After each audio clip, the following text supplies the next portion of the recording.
महिमा और उनकी प्रशंसा किया। उन्होंने भूमिका बहुत बताई। पर्पस क्या है? देखो 12, 13, 14, 15, 16 तक, 1, 2, 3, 4, 5 श्लोक तक भूमिका बताई। क्या क्या बताई? 12 और 13 में, 12 में आप है कौन, आपका स्वरूप क्या है। आप सिर्फ वसुदेव पुत्र कृष्ण नहीं है, मेरे मित्र नहीं है, मेरे संबंधी नहीं है, आप परम ब्रह्म है। ये उन्होंने अनुभव किया। क्लियर किया। देखो, जो थोड़ा सा कृष्ण को पुरुष मानते हैं, मनुष्य मानते हैं, कहते हैं कुछ लोग, इवन दार्शनिक लोग भी, कुछ संस्था में जैसे आर्य समाज है, कृष्ण और राम को सिर्फ एक महापुरुष मानते हैं, भगवान ने। जो पास में रहता है उनका क्या सिग्नेचर है, उनका क्या रिकमेंडेशन, वो क्या समझते हैं। खुद भगवान उसके पहले बोला है कि मुझे अज्ञानी व्यक्ति व्यक्तिम आपन्ना, मुझे केवल व्यक्ति समझते हैं, वो मूल व्यक्ति है। वो नहीं समझते कि मैं वही परम ब्रह्म तत्व हूँ, आत्म तत्व हूँ। खुद भगवान ने बताया है। अब अर्जुन अनुभव किया है, क्योंकि बोलने पर ही तो अनुभव होता है ना। तो भगवान ने ज्ञान दिया और उस परम ब्रह्म तत्व परमात्मा ही अवतार लेकर के आए हैं, ये बताया चतुर्थ अध्याय में। बहुनी में व्यतीतानि जन्मानि तव चार्जुन तान्यहं वेद सर्वाणि न त्वं वेत्थ परं तप। फिर मैं असली रूप में अज हूं, जन्म रहित हूं, मगर मैं शरीर धारण करता हूं जब जब धर्म की हानि होती है और अधर्म बढ़ता है। यदा यदा हि धर्मस्य, ये अवतारवाद का रहस्य। तो ये अर्जुन ने अनुभव किया, थियोरिटिकल कर लिया। और भी जब एकादश अध्याय हो जाएगा तब तो पूरा पूर्ण रूप में अनुभव करेंगे। उनके जो भावना है, उनके जो इमोशंस है, वो अलग हो जाएगा। जब भी आप देखोगे, जब ज्ञान मिल जाता है तो आप भगवान के प्रति, गुरु के प्रति जो भाव है वो अलग हो जाता है। तो अर्जुन का यहाँ सुंदर प्रकट भाव, पहला श्लोक 12 नंबर, आप परम ब्रह्म हो। परम, अच्छा आप परम ब्रह्म हो कौन बताता है? सिर्फ एक कोई ग्वाल वाला बता देता है, कोई एक किसान बता देता है, ऐसे नहीं है। बड़े बड़े ऋषि लोग बता रहे हैं। असितो देवलो व्यासः, ये बड़े बड़े ऋषियों का नाम है, वो बता रहे। खुद वेद व्यास जो गीता को लिख रहे हैं वो बता रहे हैं। तो अभी कौन बता रहे हैं? 13 नंबर में बताया है ना। फिर उसके बाद स्वयं चैव प्रवीषि में, मैं भी बता रहा हूँ मेरे प्रति, आप भी मेरे प्रति प्रीत प्रति कहते हैं, आप भी बताया। सेकंड है, आपके छोड़ करके ये कोई नहीं जान सकता। खुद भगवान ने बताया था दूसरा नंबर श्लोक में, उसको 14 नंबर में बताया। फिर असली रूप में जो आप है, परम ब्रह्म, आप है कौन? आप जगत के भी सृष्टा है। भूत भावना भूतेश देव देव जगत पते पुरुषोत्तम, 5 लक्षण बताया।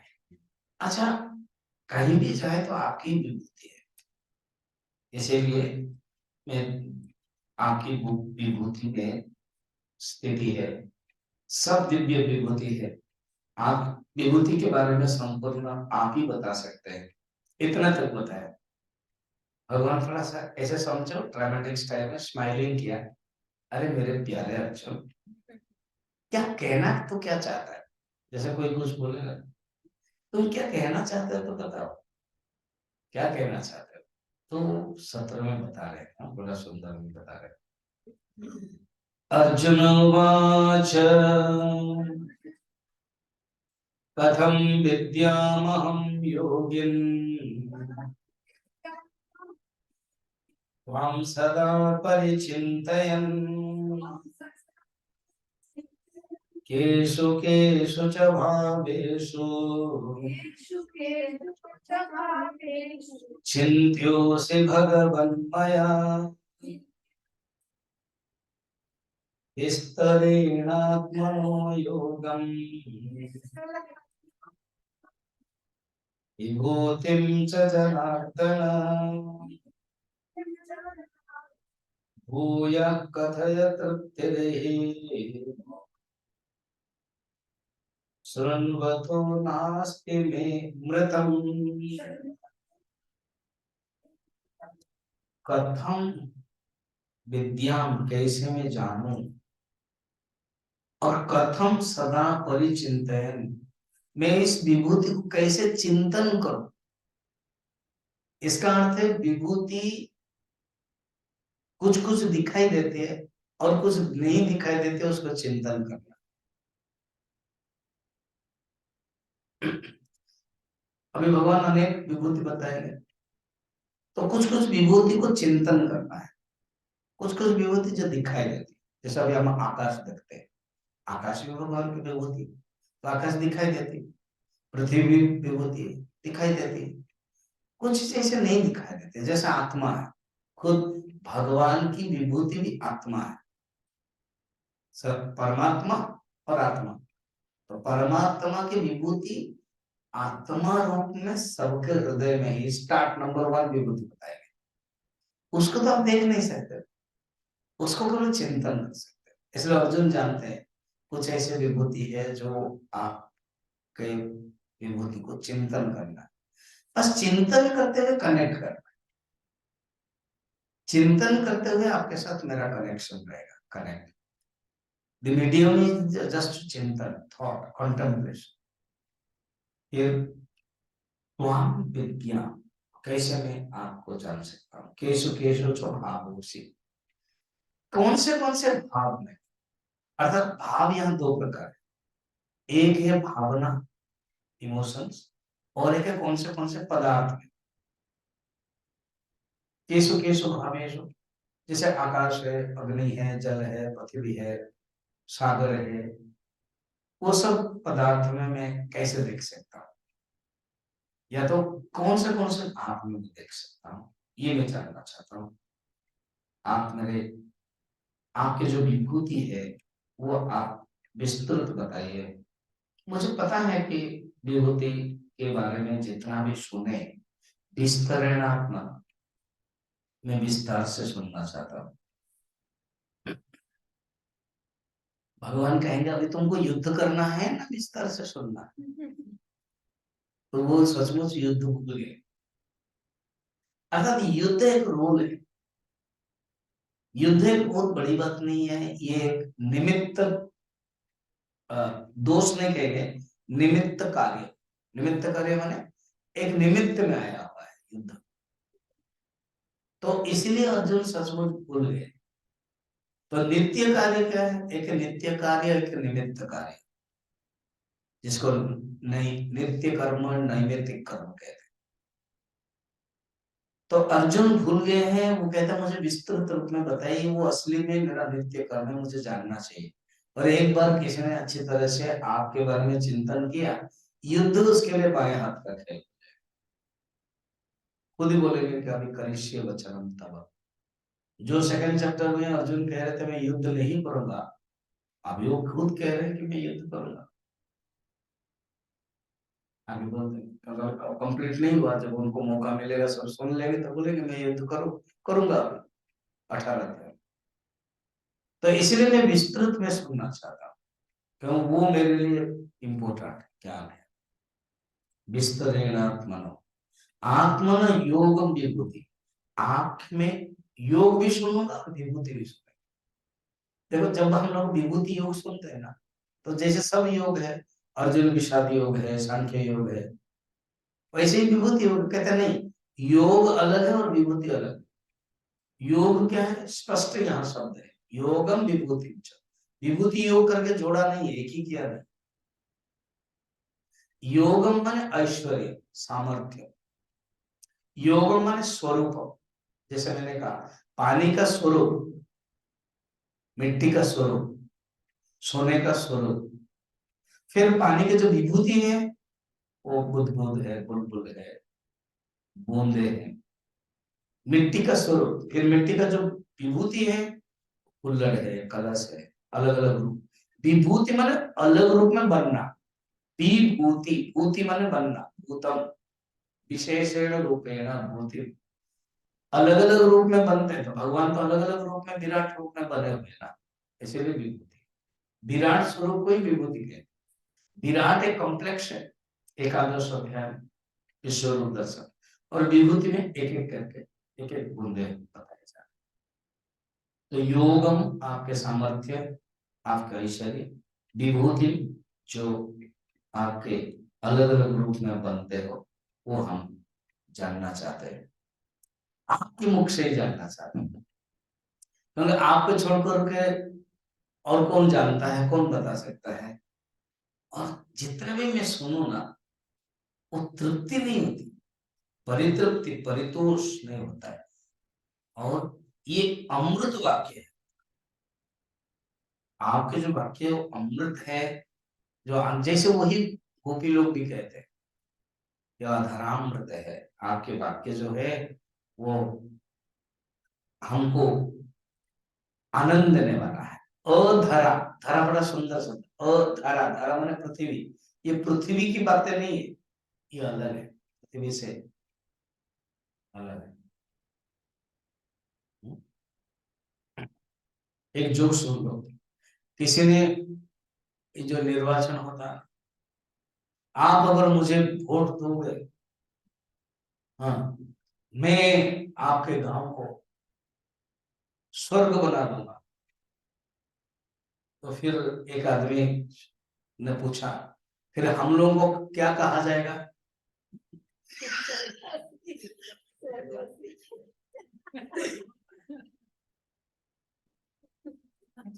तो ये क्या ठीक है?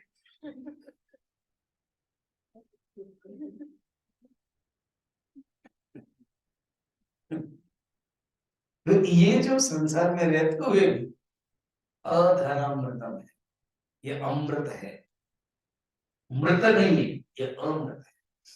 ऐसे भी सुनना चाहता हूँ। और जो यहाँ पर भावनात्मक हो जाते हैं, इमोशंस होते हैं, और कंट्रोल भी करते हैं, जितना बताया, भगवान अभी शुरू करते हैं। टॉपिक भी भगवान को खुद करना है, तभी अध्याय बनेगा। इसलिए विभूति योग के शुरू करते हैं। श्री भगवान उवाच हन्तते कथयिष्यामि दिव्याह्यात्मविभूतयः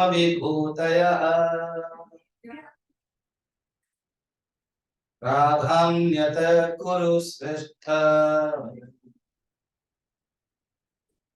आस्त्यन्तो विस्तरस्य मे। हे कुरु श्रेष्ठ, तुम बड़े अधिकारी हो। कुरु राजा तुम्हारे वंश में आए थे, जैसे मेरे वंश, भगवान बोल रहा है, जैसे मेरे वंश में यदु राजा थे, इसीलिए हमारा वंश को यदुवंश कहते हैं, और तुम्हारे वंश को कुरुवंश कहते हैं। ये दोनों देखा जाए तो चंद्रवंश के, ये लोग भी ये। तो भगवान राम सूर्य वंश के, तो सूर्य और चंद्र ये दोनों देखा जाए तो ब्रह्मा से ही है। तो ब्रह्मा से ही सब सृष्टि होते हैं। भगवान भी स्वीकार करते हैं, अवतार जब रहते हैं किसी ना किसी वंश में तो आना ही पड़ेगा। तो भगवान कहते हैं मेरे जैसे यदुवंश में यदु राजा श्रेष्ठ थे, और तुम्हारे वंश में कुरु राजा श्रेष्ठ है, कुरुवंश, जिसके कारण ये कुरुक्षेत्र में अभी तुम युद्ध में बैठे हो। हे कुरुश्रेष्ठ, हंत, हंत माने आलास, माने हर्ष सूचक। हंस का, हंत का दो अर्थ, एक होता है अब, इदानी, नाउ, और एक होता है हर्ष सूचक, अनुमति के सूचक। तुमने जिसके लिए प्रार्थना किए है वो मैं बताऊंगा। आश्वासन शब्द है हंत। जैसे कभी पत्नी पति को कहते हैं, या गुरु शिष्य गुरु को कहते हैं, तो अगर पत्नी कहते हैं अभी ये आने वाला है, ऐसे ऐसे करना है, तो अगर यस या हाँ या और भी शब्द नहीं कहना, जस्ट ऐसे करते हैं। नहीं नहीं, घबराऊंगा तो बहुत बड़ा शब्द, बिना बिना शब्द से जस्ट ऐसे मुझे देखो ना, ऐसे माने आश्वासन, यस, स्वीकृत। तो हंत माने स्वीकृत शब्द, आश्वासन शब्द, हर्ष सूचक स्वीकार शब्द, हंत अभी, ये बता रहे हैं भगवान। कहते सुन, भगवान बता रहे सुनो, दिव्य, हाँ तुम्हारे, तुमको मैं अपने दिव्य, ये जो विभूति है कुछ तो तुमको दिखाई देता है, कुछ नहीं दिखाई देता, इसलिए दिव्य, अप्राकृतिक। और एक है कोई भी है वो सब दिव्य है, मुझसे उत्पन्न हो गए, मिट्टी, पानी, हवा, सब दिव्य है, भगवान से उत्पन्न हो गए, दिव्य विभूत है, प्रधान है। ये प्रधान शब्द उन्होंने भगवान ने बताया, इसलिए बताया प्रधान शब्द कि मुख्य और गौण ये कोई मूड ही सोच सकता है, मगर प्रधान इसलिए बताया मैंने कि भगवान का कोई गौण और मुख्य नहीं है, सब कुछ श्रेष्ठ है। इसीलिए गंगा की बालू समाप्त हो सकती है, समुद्र के जल कण समाप्त हो सकता है, नक्षत्र की संख्या समाप्त हो सकती है, मगर मेरी विभूति समाप्त नहीं हो सकती। यही कहना है, सब कुछ विभूति है। तो मैं तुझे बता रहा हूं, सुन लो। ये प्राधान्यता मैं बता रहा हूं इसलिए कि जो मंद लोग है, बुद्धि लोग, जो मूड व्यक्ति है, उनकी दृष्टि से प्रधान शब्द मैं बता रहा हूं। कुछ कुछ जो मैं छोड़ दूंगा, खुद भगवान अभी बोल देंगे लास्ट में, क्या कितना बताऊं, खत्म कर रहा हूं मैं, और ज्यादा बता नहीं पा रहा। इस दृष्टि कहते हैं मैं गिन चुन करके बता रहा हूं प्रधान। फिर भी आप अगर गिनोगे ना, जब क्लास ले रहा था देख रहा था, लगभग 80 विभूति था, इन एक एक करके गिनते जाओगे तो 80, 80 से ज्यादा ही विभूति था। वो एक एक करके भगवान शुरू करते हैं। और कहने का मतलब हम विभूति को क्या अलग कंसेप्ट सोच रहे हैं। भगवान कहते थे तुम विभूति को कंसेप्ट कैसे समझना देखना। सिंपल बात है कि परमात्मा का ज्ञान कहीं भी देखो, भक्ति के दृष्टि से जिते दृष्टि, जिते देखो तिते श्याम नहीं, तो बस ये भक्ति की दृष्टि है। तो कोई विभूति को देखता है तो भगवान के ही रूप को देखता है, तो ज्ञान है, चिंतन है, स्टार्टिंग 20%। यहाँ एक भी कर सकते हो, यहाँ 3 कर सकते हो, यही विशेषता है। आपको गिनने की दृष्टि से तो इसको 1 भी कर सकते हैं या 3 भी कर सकते हैं। स्टार्ट है। अहमात्मा गुणाकेश सर्वभूताशय स्थितः अहमादिश्च मध्यं च भूतानामन्त एव च। गुणाकेश, कौन मेरे विभूति को समझ सकता है अर्जुन? जो गुणाकेश, गुणा का माने निद्रा, जो निद्रा के ईशे, जो निद्रा को कंट्रोल किया, जो तमस गुण को कंट्रोल किया, जो कंट्रोल में रहता है, जो संयम रहता है, जो संयमित है, जिसका मन शांत है, वो ही मेरे विभूति को समझ सकता है। और जो मैं पहला विभूति बता रहा हूं तो बहुत जरूरी है, क्यों? अपने हृदय में देखना है ना। तो जो नींद में है, जो तमस में है, जो अंधकार में है, कहाँ अपने आत्मा को देख सकता है? इसलिए सुंदर शब्द प्रयोजन किया अर्जुन के लिए, गुड़ाकेश, हम लोगों के लिए। गुणाकेश माने जो सात्विक भावापन्न है, जो तामसिक से परिहरित है, दूरित है, तामस नहीं है। सब भूतों के अंतःकरण में मैं अवस्थित आत्मा, अहम सर्वभूताशय स्थितः। सर्वभूताशय स्थित, आशय, आशय का दो अर्थ होता है। आशय माने हृदय, सब भूतों के हृदय में मैं जा रहता, और आशय माने रियली देखना,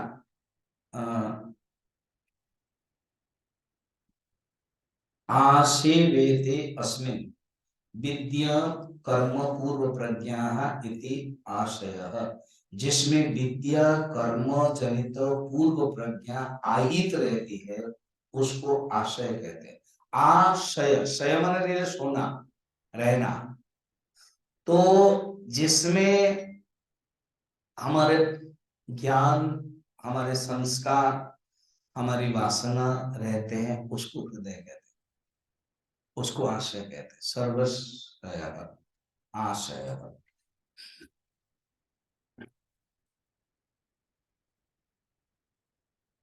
भगवान ने भी कुछ कहा है, मैंने शंकराचार्य भाष्य पढ़ना। सर्वेषां भूतानां आशय अंतर्हृदय स्थितः नित्यं ध्येयः।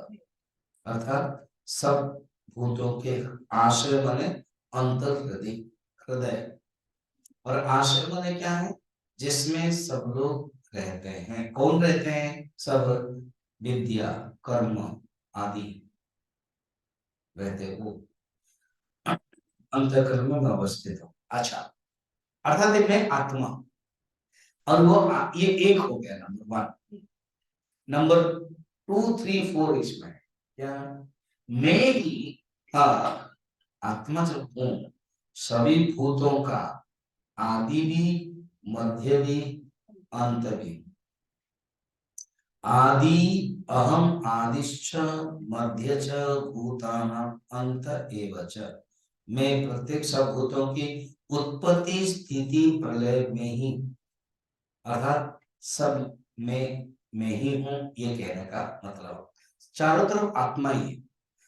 जो ये जगत के जो उत्पत्ति भी है और स्थिति भी है और प्रलय भी है, वो मेरे द्वारा ही होता है, मैं ही हूं, ये भगवान ने बताया। कहते हैं जो ऐसे अनुभव करता है, वो मेरे विभूति को जानता है। फर्स्ट विभूति है, इसको मैंने चार बना दिया। फर्स्ट है वो आत्मा है सबके अंदर, और वही आत्मा सबके आदि। सेकंड मध्य, थर्ड, फिर अंत, फोर्थ, ये चार है। अंत शरीर ज्योतिर्मय यह शुभ्र यम पश्यति यतः क्षीण दोषा। दूसरे उपनिषद में वाक्य है, शरीर के अभ्यंतर में, हृदय में ज्योतिर्मय शुभ्र सत्ता ही वर्तमान है, विद्यमान है। वैसे जो अनुभव करते हैं क्षीण दोषा, जिसके अंदर सब दोष क्षीण हो गया है, वही अनुभव कर सकते हैं। मुख्य अधिकारियों के लिए, जो उत्तम अधिकारी है ना, उनके लिए बता रहे हैं कि वो डायरेक्ट अहम के रूप में, उसको उपासना के दृष्टि से अहम ग्रह उपासना कहते हैं। अर्थात मैंने ये जो मेरे जो उपाधि मैंने विभूति बता रहा हूं, ये उच्चतम अधिकारी के लिए, बस एक ही विभूति में वो रमण करते हैं और बाकी जरूरत नहीं है सुनने की। यहाँ श्रीधर स्वामी या शंकरानंद अलग अलग सब टीकाकार कहते हैं कि एक ही विभूति में कुछ ऐसे होते हैं जो उसको बस आत्मा में ही रमण करते हैं, चिंतन, दूसरे विभूति जरूरत नहीं, क्योंकि चारों तरफ तो आत्मा ही देख लेते। फिर जैसे भी हम लोग आकाश देख रहे हैं, तो उनको क्या दिखाई दे रहा है? आत्मा। अभी आप बैठे हो, मुझे, मेरे में क्या क्या आप देख रहे हो? स्वामी जी आप, शरीर और अने और आत्मा है, ठीक, और ये सब क्या, माइक, आपके पास माइक है, हाँ। तो व्यवहारिक दृष्टि से वस्तु को हम देख रहे हैं, मगर जो उत्तम अधिकारी है वो कहते हैं हमको सिर्फ आत्मा ही दिखाई दे रहा है। कंप्यूटर भी क्या है? शरीर भी क्या है? माइक भी क्या है? टेबल भी क्या है? आत्मा ही आत्मा को प्यार करता है और आत्मा ही आत्मा को थप्पड़ देता है। इसलिए कोई अगर कोई डांटता है तो क्या सोचना चाहिए? एक संत थे गांव में आए, एक आदमी आया और कहा कि आपको पता है ना क्या आपके बारे में वो बोलता है, आपके बुराई करता है। अच्छा, वो तो मुझे जानता ही नहीं। हाँ, और आपके बारे में जो बहुत जानता है, बुराई करता है। तो बोले अच्छा, मेरे अंदर दो ही है, एक है शरीर और एक है आत्मा। शरीर की बुराई करता है तो अच्छी बात है, मैं भी जोड़ देता हूँ। उसने कितना बुराई किया? 5 किलो, मैं और 10 किलो जोड़ देता हूँ, 15 किलो का खाता हूँ, चलेगा। और आत्मा के बारे में वो बुराई कर ही नहीं सकता है, क्यों? कि आत्मा शुद्ध बुद्ध, कभी भी गलत नहीं हो सकता है। और उसने अगर बुराई की तो अपने आप को बुराई किया है, क्योंकि आत्मा एक ही है, आत्मा अलग अलग नहीं। उसकी आत्मा मेरे आत्मा एक ही, ये दृष्टि। इसलिए आप देखोगे कोई किसी को बुराई नहीं कर सकता। उत्तम अधिकारी है जो चारों तरफ सिर्फ आत्मा को देखता है, नंबर 1 का। बाद में देखता है यही आत्मा ही ये जगत के आदि है, मध्य है और अंत है, वो सेकंड वाला है। क्योंकि जगत को देखता है, फिर कभी जब नंबर 1 में आत्मा ही दिखाई देता है, फिर कुछ नहीं दिखाई देता। तो फिर नहीं नहीं, अभी जगत दिखाई देता, ठीक है। जगत का कारण कौन है? आत्मा। बनाया किसने? स्थिति किसमें? आत्मा ही जगत बन के आता है, आत्मा ही स्थिति होते, आत्मा ही लय होते। एक ही में ही चिंतन करना है। अब भगवान थोड़ा स्थूल में आते हैं। भगवान विभूति के स्थूल, वो हाईएस्ट है, मध्यम अधिकारी के लिए स्थूल आते हैं। आदित्यानामहं विष्णुः ज्योतिषां रविरंशुमान् मरीचिर्मरुतामस्मि नक्षत्राणामहं शशि। हम जब सूर्य को, आकाश को, चंद्र को देखते हैं, साइंटिफिकली देखेंगे तो ये एक ऑब्जेक्ट है, कोई एक प्रकाश स्वरूप है, कोई प्रकाश चीज है। तो कहते ये सब मेरे विभूति मुझसे उत्पन्न हो गए। आदित्यानाम अहम विष्णु हूं, मैं 12 आदित्यों में विष्णु। पुराणों के अनुसार अगर कहानी में जाए, 12 आदित्य है। कश्यप ऋषि एक मरीचि के बेटे हैं। मरीचि कौन है? भगवान ब्रह्मा के डायरेक्ट 10 पुत्रों में से एक है। बड़ा इंटरेस्टिंग स्टोरी है, ये सब भागवत में ही है। तो मरीचि के पुत्र कश्यप, कश्यप को पावर दिया गया है, जैसे दक्ष को दिया गया था, कश्यप को दिया गया है, तो तुम प्रजापति बनो। प्रजापति माने सृष्टि का काम आपको करना, क्योंकि ब्रह्मा सब कुछ नहीं कर सकते। ब्रह्मा एचओडी मेन है। किसी भी फैक्ट्री में देखोगे, फैक्ट्री का एक सीएमडी रहता है, तो उसका भी, सीएमडी का भी काम है फैक्ट्री का प्रोडक्शन करना। उसके अंडर में ईडी है, डायरेक्टर है, जीएम है, जनरल मैनेजर है, एजीएम भी है, इंजीनियर भी है, सुपरवाइजर भी है, वर्कर है। ये ग्रेडेशन, सबका काम प्रोडक्शन में ध्यान रखना है।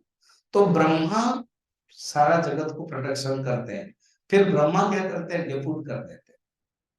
इसलिए 10 बच्चे को उत्पन्न किया, उसमें से नारद मना किया, सनत कुमार भी मना किया, तो बाकी ये लोग हैं।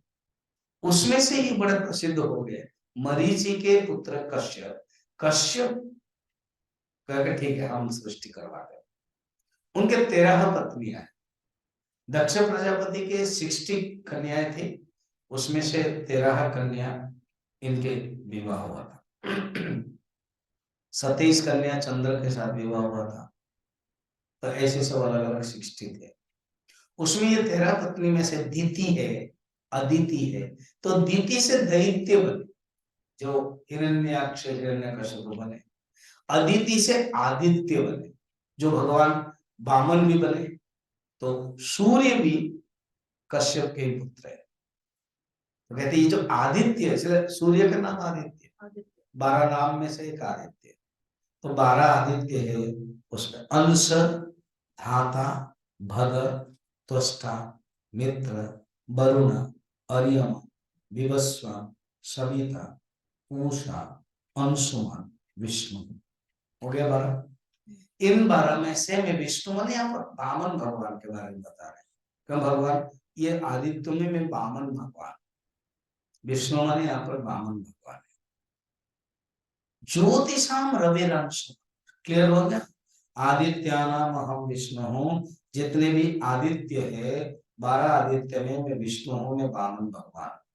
ज्योतिषाम रविरंशवान, जितने भी ज्योति प्रकाश पुंज पदार्थ है उसमें से रवि सूर्य है। और अब ठंड दिन में सूर्य के कितने कीमत का हम समझ रहे हैं ना।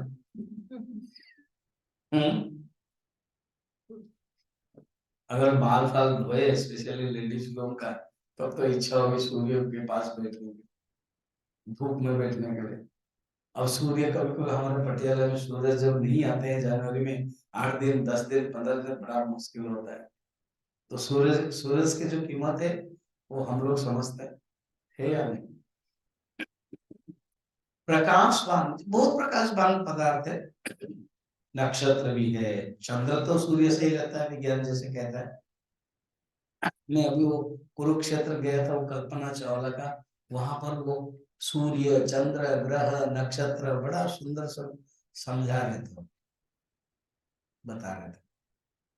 तो एक मेरे साथ जो स्वामिनी अम्मा आई थी ना, तो मेरा एक वेट गिना मैंने, तो देखा वहां 57 है, उनका गिना तो 82। ओ पापा 82, तो उन्होंने कहा नहीं नहीं नहीं आप 82 नहीं बता रहा हूँ। तो उन्होंने क्या किया, पृथ्वी का कनेक्ट कर दिया 82, फिर बुध या मंगल ऐसे किया तो 32 में आया। इसको आता देखा, यू आर इन रॉन्ग ग्रह। समझ में आया कि ज्यादा है करके नहीं, हम एक गलत ग्रह में। तो अगर कोई मोटा हो गया ना तो क्या बोलेंगे, वो बहुत मोटा हो गया ना ना ना, मैं इस ग्रह में फिट नहीं हूँ, मैं बुध ग्रह में फिट हूँ। बुध ग्रह में कितना, ओनली 32। कहने का मतलब बड़ा मजा आया मुझे इस पॉइंट को। ज्ञान है देखो, अलग अलग ग्रह का ज्ञान है। सब ग्रह प्रकाश में सूर्य बहुत पावरफुल है। विज्ञान में भी हम पढ़ते हैं ना, सूर्य के सब घूमते हैं सोलर सिस्टम में। तो मैं ज्योतिष में रवि ही अंशुमान। अच्छा, मरीचि मरुता मुष्मि, ये मरुदगण है। मरुदगण की कथा मालूम है क्या? ये क्या है, कहानी सुनो।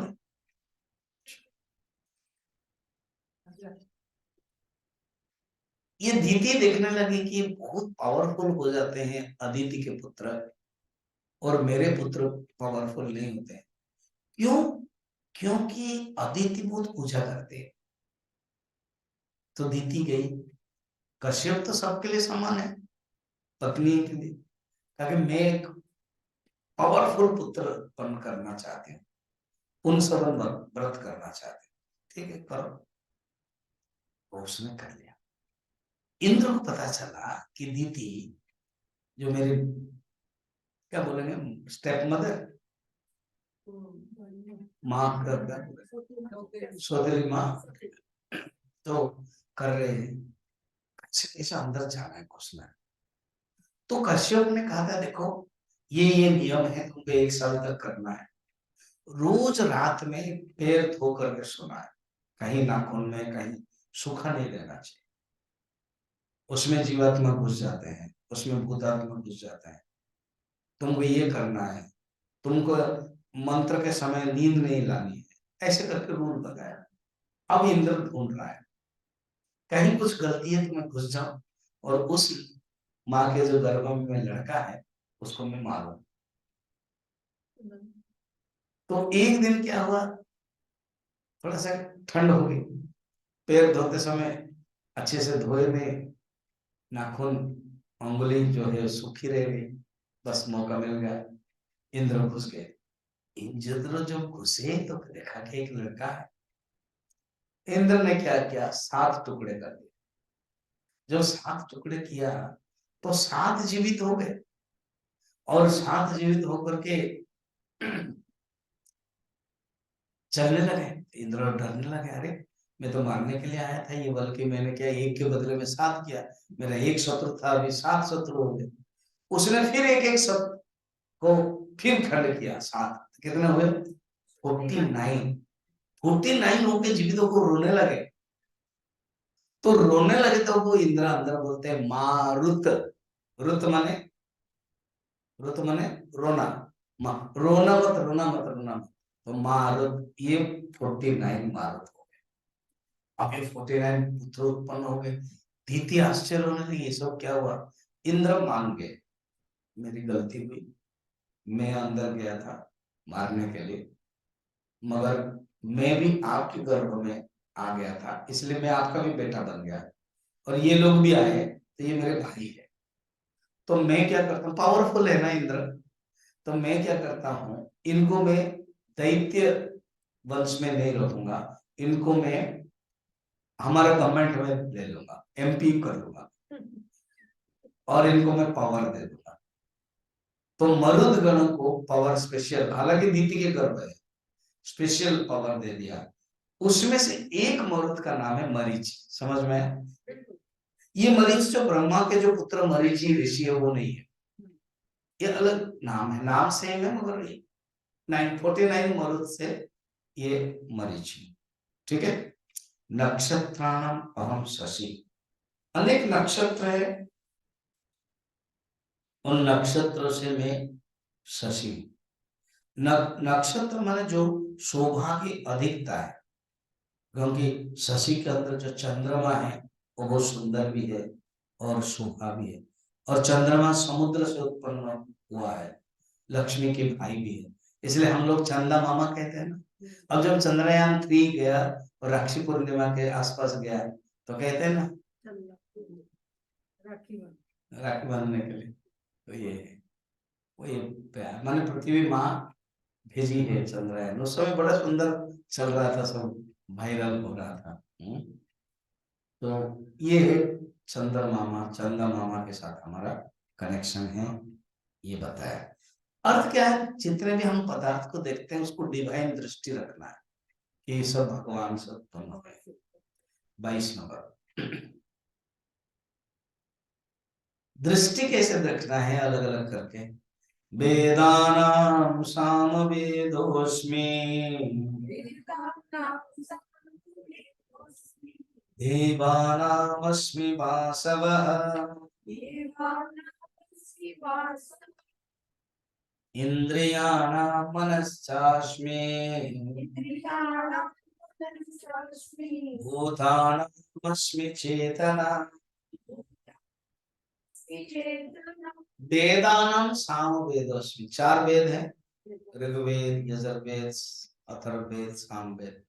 तो सामवेद में, क्योंकि जो ऋग्वेद होता है ना वो गद्य प्रधान, और जो यजुर्वेद होता है वो गद्य पद्य प्रधान। गद्य और पद्य, जहां पर गद्य भी है, गद्य माने प्रोज, पद्य माने पोइट्री।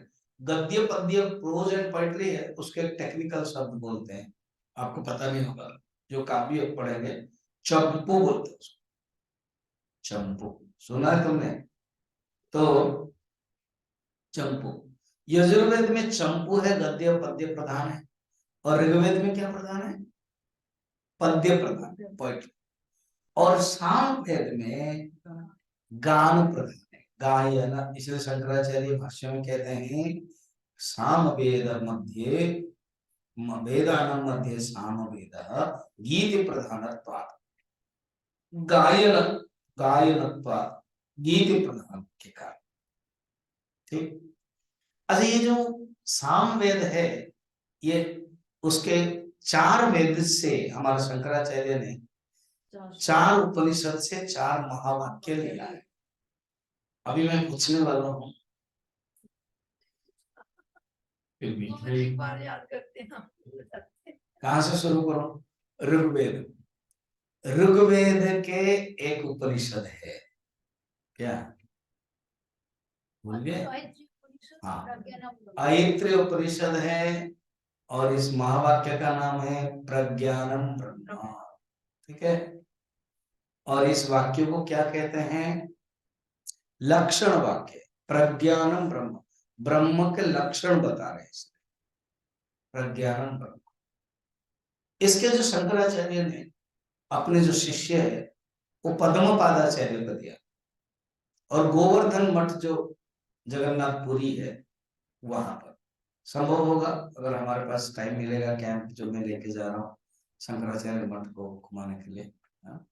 मेरा कनेक्ट भी है, हम लोग पास में रह रहे हैं, जहाँ होटल है वहां से सिर्फ 1-1.5-2 किलोमीटर है, तो हम लोग जा भी सकते हैं। गोवर्धन मठ है, पद्मपादाचार्य जो स्टार्टिंग में दिया, ऐत्रेय उपनिषद, प्रज्ञानम ब्रह्म, और ये लक्षण वाक्य। माने इतने 6 पॉइंट आ गया। अब सेकंड यजुर्वेद। यजुर्वेद के अंतर्गत एक उपनिषद है, वो है बृहदारण्यक उपनिषद है, और अहम ब्रह्मास्मि महावाक्य है, अनुभव वाक्य। ठीक है, अनुभव वाक्य है। सुरेश्वराचार्य है, सुरेश्वराचार्य जो मंडन मिश्र थे, वो श्रृंगेरी मठ, श्रृंगेरी मठ कहता है, तो श्रृंगेरी मठ सबसे बड़ा मठ है। मैं गया हूँ, भगवान के पास चारों मठ में गया हूँ, तो श्रृंगेरी मठ सबसे बड़ा मठ है। हो गया इसके 5-6 पॉइंट। इसके सुरेश्वराचार्य, बृहदारण्यक उपनिषद, यजुर्वेद का अहम ब्रह्मास्मि, अनुभव वाक्य अहम ब्रह्मास्मि, ब्रह्म में सुरेश्वराचार्य दायित्व लिए, और श्रृंगेरी मठ। अब हम तीसरा ले आते हैं सामवेद। इसलिए सामवेद है, छांदोग्य उपनिषद है, और तत्वमसि है, श्वेत केतु और उद्दालक। गुरु और पिता उद्दालक है, उपदेश दे रहे हैं, 9 बार उपदेश दिया, तत्वमसि तत्वमसि। ये है उपदेश वाक्य, जो हम उपदेश दे रहे हैं, उपदेश वाक्य। इसके जो हस्तामलकाचार्य है, और द्वारका मठ, द्वारका मठ है हस्तामलकाचार्य। ठीक।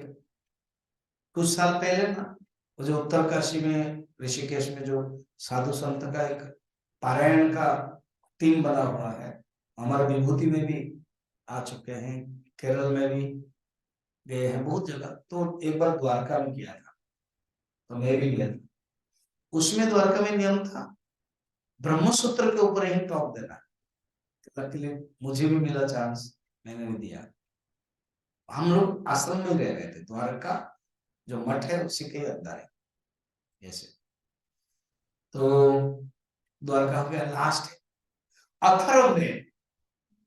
अथर्ववेद है, उपनिषद है, मांडुक्य उपनिषद, और अयमात्मा ब्रह्म, अनुसंधान वाक्य। अयम आत्मा ब्रह्म, साधक अनुसंधान करता है कि ये जो आत्मा है ये ब्रह्म है।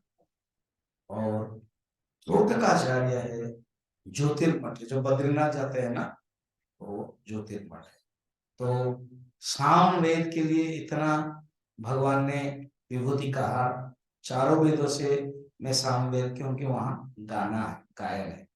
देवानाम अस्मे वासव, वासव माने इंद्र, सब देवताओं में इंद्र है, ये क्योंकि सप्तगुण संपन्न, उसके पास पावर भी है, ऐश्वर्य है।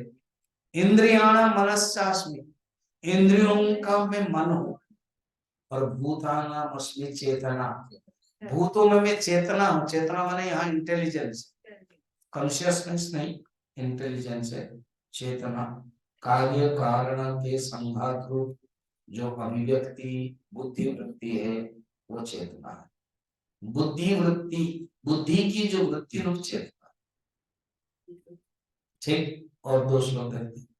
रुद्राणां शंकरश्चास्मि वित्तेषु यक्ष रक्षसाम् वसूनां पावकश्चास्मि मेरु शिखरिणामहम् रुद्राणां शंकरश्चास्मि। 11 रुद्र होते हैं, उसमें 11 रुद्र में शिव पुराण के अनुसार, शैवागम के अनुसार, भागवत के अनुसार अलग अलग सब थोड़ा सा नाम पढ़ लेता हूँ एक बार। 11 रुद्र में शिव पुराण में क्या लिखा है?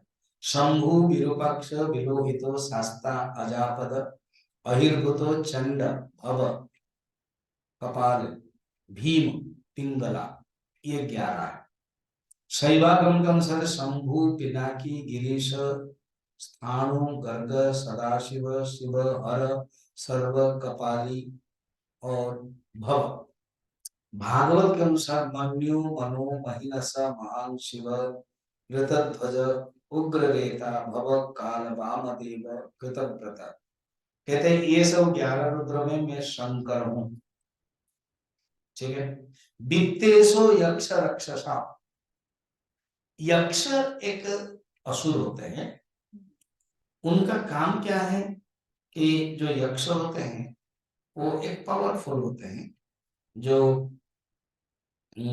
अपनी रक्षा करने में समर्थ होते हैं, वो यक्ष होते हैं। और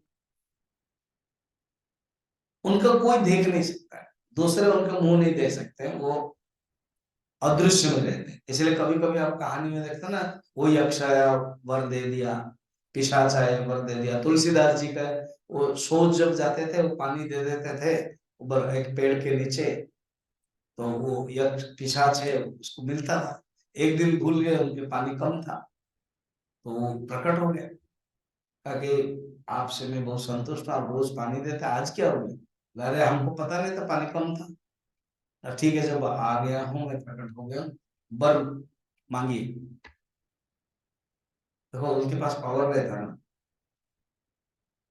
मुझे कुछ नहीं चाहिए, नहीं नहीं मांगिए ना, जब आए हैं और आप इतने सेवा की, राम का दर्शन करा सकते हो? तो बोले राम का दर्शन अगर मैं करा सकता तो मैं नहीं करता, अभी पिशाच के रूप में मैं नहीं कर सकता, फिर फायदा क्या है? ना एक काम करते हैं, हनुमान से आप मिल सकते हो, मैं मार्गदर्शन दे सकता हूँ, हनुमान आपको मदद करते हैं। हनुमान वहां रहते हैं, ब्राह्मण रूप में अभी है, आपको मिलेंगे, ऐसे करके उन्होंने क्या किया? मार्गदर्शन किया। तो यक्ष रक्ष राक्षस ये एक स्पेसीज है, उसमें से वित्तेश, वित्तेश मतलब कुबेर। कुबेर, कुबेर कौन पता है ना? वो विश्रवा के पुत्र है, विश्रवा के पुत्र है। तो विश्रवा के दूसरे जो विमाता है कैकेसी, उसी से रावण और कुंभकर्ण, इसलिए कुबेर एंड रावण कुंभकर्ण भाई भाई है, माँ अलग अलग है, पिताजी एक ही है विश्रवा, तो माँ अलग है, और इसलिए भाई भाई। और ये रावण बहुत तेज था, कुबेर बहुत शांत आदमी थे। एक बार विमान लेके आए थे, तो देखा कि इतना बड़ा विमान, बस चढ़ाव कर दिया, विमान रख लिया उनका। ये जो पुष्पक विमान कुबेर को मिला, उन्होंने तपस्या करके भगवान शंकर से बहुत कुछ पाया। और ये जो कुबेर है ना, धन के गढ़ है, थोड़ा सा कंजूस आदमी है। तो माँ लक्ष्मी के दिन जो लक्ष्मी पूजा होती है ना, उस दिन समुद्र मंथन से उत्पन्न हुई थी लक्ष्मी। अभी जो लक्ष्मी पूजा हुई दिवाली के दिन, दिवाली के दिन लक्ष्मी पूजा होती है, तो वो चाहते थे कि इस दिन जो पूजा करे मैं सबको दूं, मगर वो धन के संपत्ति, मगर धन तो किसी के पास रहता है ना, तो कुबेर के पास देते नहीं। तो भगवान विष्णु से कहा कि कैसे करे, ये कुबेर इतना कंजूस है, और मेरे भाई है भगवान शंकर, उसके भक्त है, मैं मना भी नहीं कर सकता, उसको हटा भी नहीं सकती हूँ और सस्पेंड भी नहीं कर सकती हूँ, कुछ तो उपाय करो। कहते एक काम करो, तुम गणेश को बुलाओ। हाँ तो बस बोलो, गणेश को बोलो एक ही दिन कुबेर इंचार्ज रहे, मगर लेके आके बांटने का काम गणेश करेंगे। कभी कभी होता है ना, कभी फंक्शन होता है, कभी रखता है और बांटता नहीं, जो बांटने के माहिर है उसको दे देते हैं कि बांटो। तो गणेश जी, इसीलिए लक्ष्मी और गणेश दोनों की पूजा होती है ऐसे। उस दिन कुबेर भी कुछ बोल नहीं पा रहे, बांटते हैं। ये कथा बड़ा इंटरेस्टिंग। वित्तेषु अक्षरक्षसा वसुनाम पावकश्चास्मि। अच्छा, 8 वसु है, उसमें से एक वसु है प्रत्युष। पावक तो है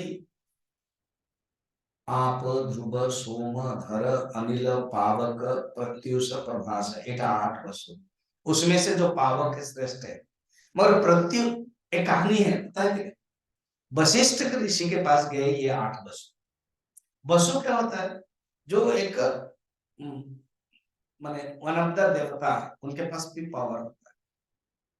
वो लोग गए, कामधेनु से बहुत खाना पीना सब दिया, खुश हो गए।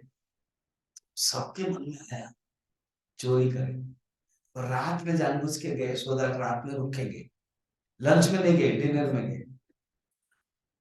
तो कोई भी अगर आश्रम में आए तो वशिष्ठ जी कहेंगे आप रुक जाओ, तो रुक गए। तो वो सोए और वशिष्ठ भी सोए। जो कामधेनु गाय है वहां है, इन 8 उठे। उसमें से जो प्रत्युष है ना, जो पावक है, उसने वो कामधेनु के जो रस्सी है, पगा बोलते हैं ना, रस्सी, उसको खोल करके पकड़ करके ले आए। ले आ रहे थे तब वशिष्ठ आ गए। वशिष्ठ तो सर्व दृष्टा, जान दिया कि ये लोग गड़बड़ करने वाले हैं। अभिशाप दिया, जाओ तुम पृथ्वी में पुत्र बनकर का चले जाओ। तो दुखी हो गए। तो वो ही गंगा के 8 पुत्र बनकर आए। गंगा के उसमें से जो प्रत्युष है ना, उसको स्पेशल अभिशाप है, वो है भीष्म बलि। समझ में आ गया? ये सब कथा है। वसूनाम पावकश्चास्मि। अच्छा, ये विभूति में कैसा है? ये तो बोल रहे हो कथा कहानी बोल रहे हो, उनके पास पावर है, बस विभूति है। उनको भी कोई अगर पूजा करेगा, किसी को ऐश्वर्य चाहिए, किसी को पावर चाहिए, तो उनको भी करेगा तो दे देंगे। इसलिए भगवान की विभूति। मेरु शिखर नाम, एक होता है पर्वत और एक होता है शिखर। शिखर जो होता है ना, जिसके श्रृंग ऊपर, उच्चतम श्रृंग, शिखरों में मेरु है। मेरु को ना बहुत गर्व हो गया। एक दिन सूर्य घूम रहे थे, सब दिन एक दिन में सोचेंगे सूर्य क्यों हमारे ऊपर घूम रहा है, तो मेरु ऊपर पड़ने लगे। तो सूर्य कंप्लेन दिया ब्रह्मा को, आपने एक नियम बनाया, सिस्टम देखिए ना गड़बड़ हो रहा है। ब्रह्मा ने बुलाया अपने पुत्र को, भृगु ऋषि। भृगु है ना, नहीं, अगस्त ऋषि, जो तमिल वहां चले गए, अगस्त ऋषि को बुलाया, कहे तुम कुछ करो, ये मेरू तुम्हारा शिष्य है, स्टूडेंट है। ठीक है। तो मेरू तो ऊपर बढ़ रहा था, अगस्त ऋषि जब आए तो प्रणाम किया। तो जो प्रणाम किया, कहा कि जब तक मैं न आऊं तुम ऐसी ही पोजीशन में रहना, ठीक है। अब तमिलनाडु में बैठ गई। कौन? अगस्त ऋषि। इसे तमिल भाषा के जो जनक है ना, अगस्त ऋषि। तो वहां बैठ गए, अब वापस आ ही नहीं रहे दक्षिण भारत में। तो मेरू अभी ऐसे बैठा हुआ है। ऐसे इंटरेस्टिंग स्टोरी। तो शिखर में मैं मेरू, पुरोधसां च मुख्यं मां विद्धि पार्थ बृहस्पतिम् सेनानीनां स्कन्दः सरसामस्मि सागरः। अनेक पुरोहितों में से मैं बृहस्पति हूँ, देवताओं के गुरु। अनेक पुरोहित है, शुक्राचार्य है, अलग अलग पुरोहित है, वशिष्ठ भी पुरोहित है और उसमें से बृहस्पति पावरफुल है। सेनानी नाम, अनेक सेनाओं में कमांडर इन चीफ में स्कंद, कार्तिक शिव जी के जो पुत्र है, उनका कार्तिक जो 6 कृत्तिका माता है उन्होंने स्तनपान दिया, 6 सिर है, क्योंकि इतनी शक्ति है। वो सरवण जंगल में उत्पन्न हुए, सरवण भवा। तो ऐसे स्कंद के बारे में वर्णन है। और जितने सब नदियां हैं सरसाम, इस नदियों में सागर हूं। जब भी हम सागर देखते हैं तो सोचना है कि ये भगवान की विभूति है। और जो जो जो जो थोड़ा कमांडर इन चीफ वाले हैं ना, जो सैनिक वाले हैं, उनके लिए इष्ट देवता कौन है? स्कंद। इससे क्या होता है, अपना इष्ट को ढूंढना भी, कौन किसका इष्ट, जो जो थोड़ा कर्म कांड करते हैं पूरे ही, उनके रोल मॉडल कौन है? ऐसे रोल मॉडल वो बृहस्पति। इस दृष्टि से देख। ओम पूर्णमदः पूर्णमिदं पूर्णात् पूर्णमुदच्यते